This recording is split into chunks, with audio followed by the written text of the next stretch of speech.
Sofia, achei legal a gente verificar a forma de um elemento como planeza, circularidade e retilineidade, como a gente viu na última teleaula. Então fica atento, porque agora a gente vai ver como faz para verificar a posição entre dois ou mais elementos da mesma peça. Na teleaula de hoje, a gente vai aprender o conceito de tolerância de posição e vai conhecer a orientação para dois elementos associados. Quais são os símbolos que a gente vai conhecer hoje? Calma, Caio. Primeiro, você precisa conhecer o conceito de tolerância de posição. E a nossa teleaula ainda nem começou. Tá, então nossa teleaula já está começando.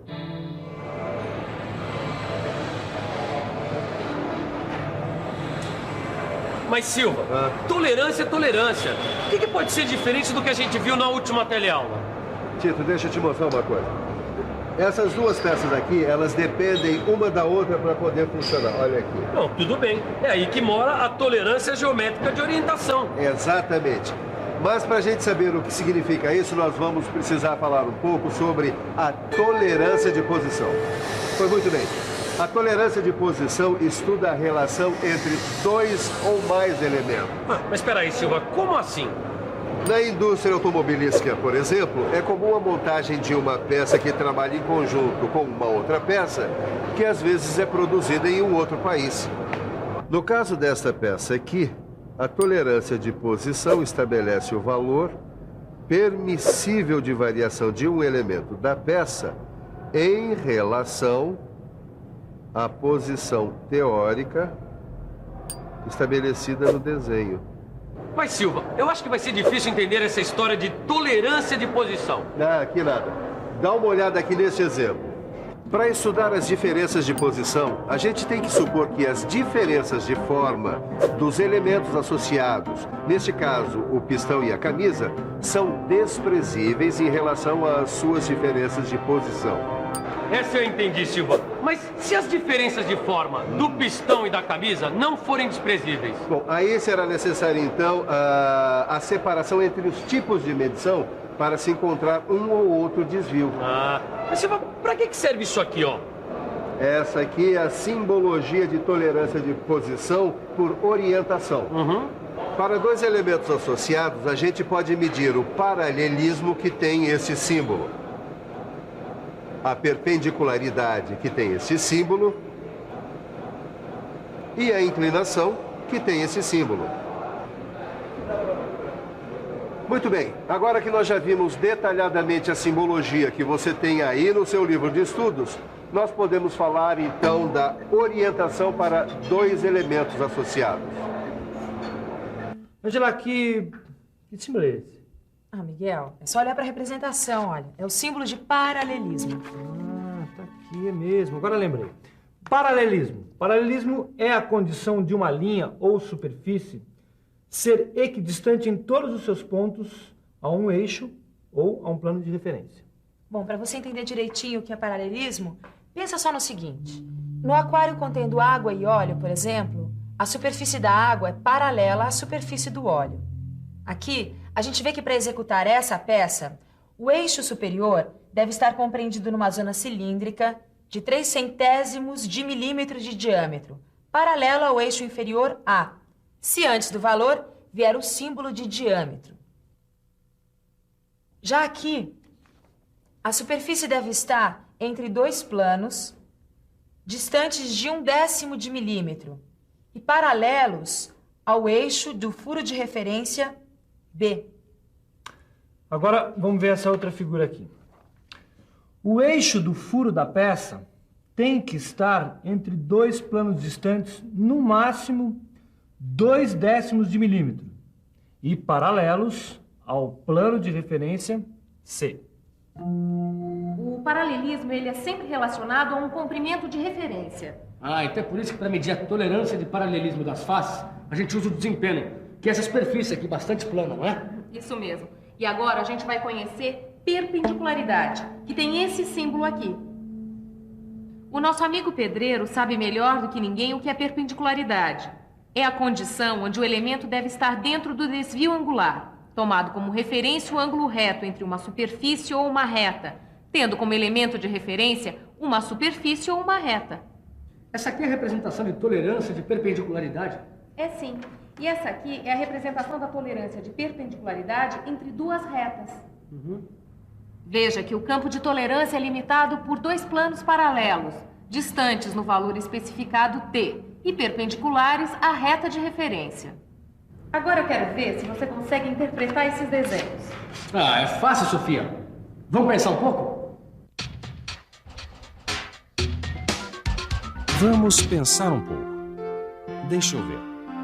Aqui, o eixo do cilindro tem que estar num campo cilíndrico 1/10 de milímetro de diâmetro e perpendicular à superfície de referência A. Aqui, o eixo do cilindro tem que estar entre duas retas paralelas, distantes no máximo 0,2 de milímetro e perpendiculares à superfície de referência B. E aqui, dá para ver a direção do plano das retas paralelas. Mas Silva, me diz uma coisa, pra que serve isso aqui, ó? Isso aqui, Tito, é para você entender a tolerância de perpendicularidade entre um plano e uma reta. Veja. Aqui em cima a gente tem dois planos de medida. E aqui a reta básica. O campo de tolerância é limitado por dois planos paralelos, distantes num valor especificado em T e perpendiculares à reta de referência. Poxa, Silvio, eu adoro interpretação de desenhos técnicos. Então você vai curtir, porque agora nós vamos ver como interpretar desenho com tolerância de perpendicularidade. Aqui a face direita da peça tem que estar entre dois planos paralelos, distantes 0,8 de milímetro e perpendicular ao eixo D. Puxa, mestre Silva, tem vários tipos de tolerância de perpendicularidade, não é? Tem sim. Quer ver mais? Lógico que eu quero, agora que eu embalei. Tem ainda a tolerância entre dois planos, nos quais a tolerância de perpendicularidade entre uma superfície e um plano tomado como referência é determinada por dois planos paralelos, distanciados da tolerância especificada, respectivamente perpendiculares ao plano referencial e à tolerância de perpendicularidade entre duas superfícies. Veja que a face à direita da peça tem que estar entre dois planos paralelos e distantes 0,1 de milímetro e perpendiculares à superfície de referência E. Silvio, eu acho que eu consegui entender. Agora, me diz uma coisa, como a gente mede essa tal da perpendicularidade? Boa pergunta, Tito. Olha aqui. Quando o assunto for perpendicularidade ou paralelismo, você pode contar com ele aqui, o relógio comparador. Ué, que é isso? Tá pensando em viajar? Eu até tô pensando em viajar, sim. Mas não é isso, não. É que essa foto tem tudo a ver com o nosso próximo assunto, que é a inclinação. Tem esse símbolo. A Torre de Pisa é um bom exemplo de inclinação. Mas como é que a gente especifica a tolerância angular? É pela variação angular, especificando o ângulo máximo e o ângulo mínimo. Ou sob a forma de tolerância geométrica. Vem aqui que eu te explico. Olha aqui. A indicação 75, mais ou menos 1 grau, significa que entre as duas superfícies, em nenhuma medição angular, o ângulo pode ser menor que 74 graus e nem maior que 76 graus.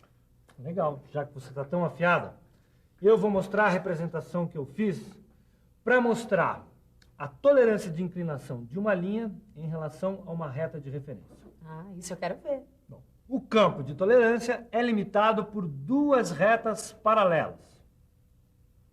A distância entre as retas é a tolerância. As duas retas são inclinadas em relação à reta de referência do ângulo especificado. Agora aqui, o eixo do furo tem que estar entre duas retas paralelas, distantes de 0,9 de milímetro e inclinadas 60 graus em relação ao eixo de referência A. Ô, Sofia, nunca que eu subir naquela torre de Pisa. Vai que ela cai na hora que eu tô lá em cima. Quando a gente acabar de estudar a inclinação, você vai mudar de ideia. Falando nisso, eu quero te mostrar agora a tolerância de inclinação de uma superfície em relação a uma reta de base. Como é que é? Eu vou te explicar isso de outra maneira. Olha aqui. Na tolerância de inclinação de uma superfície em relação a uma reta de base, O campo de tolerância é limitado por dois planos paralelos de distância igual ao valor da tolerância e inclinados do ângulo especificado em relação à reta de referência. Para executar uma peça como essa, por exemplo, o plano inclinado tem que estar entre os dois planos distantes de 1/10 de milímetro e inclinados de 75 graus em relação ao eixo de referência D. E essa representação aí, do que é? Esse desenho, ele mostra a tolerância de inclinação de uma superfície em relação a um plano de referência. Aqui o campo de tolerância é limitado por dois planos paralelos, cuja distância é o valor da tolerância. E os planos são inclinados em relação à superfície de referência do ângulo especificado. Querido Silva, eu vou mostrar que hoje eu aprendi muito bem a teleaula. Dá uma olhada só nisso aqui. Eu vou interpretar esse desenho técnico. Essa eu quero ver, Tito. Bom, dá uma olhada, ó. O plano inclinado deve estar entre dois planos paralelos de distância de 0,08 de milímetros e inclinado a 40 graus em relação à superfície de referência E. Muito bem, hoje você aprendeu mesmo. E você aí em casa, aprendeu ou deixou escapar alguma coisa? Para ver se não escapou nada, está na hora da nossa revisão. E atenção, se liga aí que é a hora da revisão. Na teleaula de hoje, você aprendeu o conceito de tolerância de posição.